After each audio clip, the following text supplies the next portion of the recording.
My Grandson Lou by Charlotte Zolotow. Pictures by William Pen Dubois.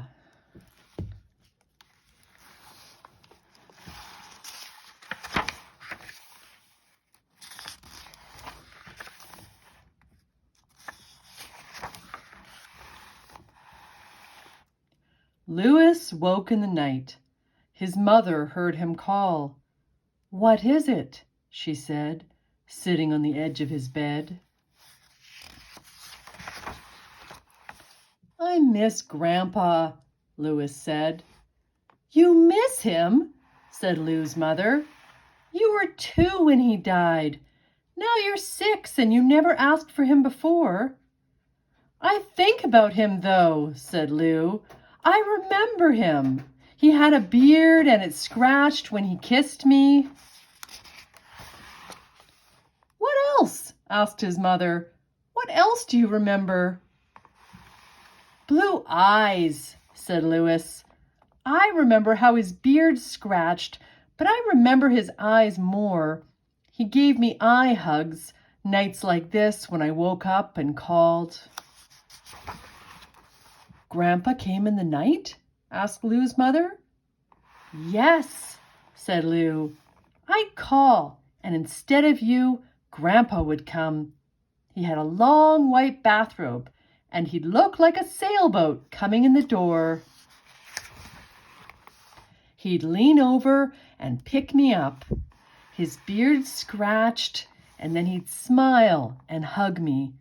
He'd carry me into the other room and walk up and down and hum a sort of tune. I could hear it rumbling in his chest.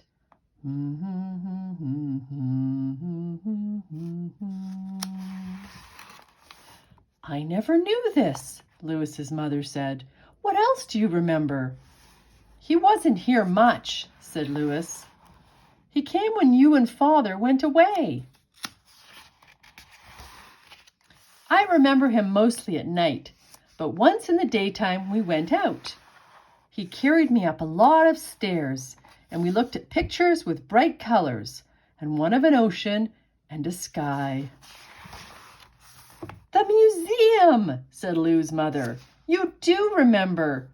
He told me later you fell asleep on the way home. You never talked about it.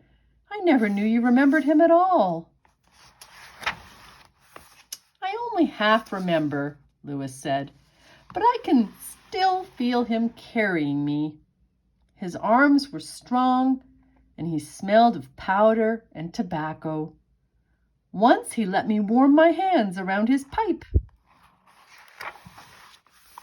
I waited, but he hasn't come back, and I miss him." "You never asked about him, though," Lou's mother said. "He always came back," Lou said, "without me saying anything. I've been waiting for him." "He lived a long way from here," Lou's mother explained. "You never asked, so I never told you Grandpa died." "I want him to come back. I miss him," Louis said. "I have been waiting for him, and I miss him especially tonight." "I do too," said Lou's mother. "But you made him come back for me tonight by telling me what you remember." "I'll tell you something I remember too." "What?" Lou asked. "He always laughed when he was happy," Lou's mother said.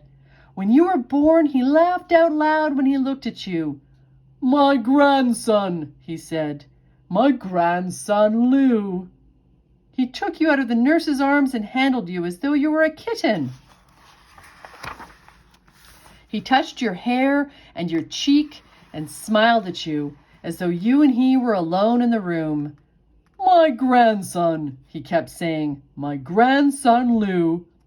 Then he leaned over and put you on the bed beside me. He kissed me too.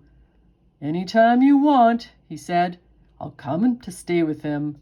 I know how to take care of babies, because I took care of you.'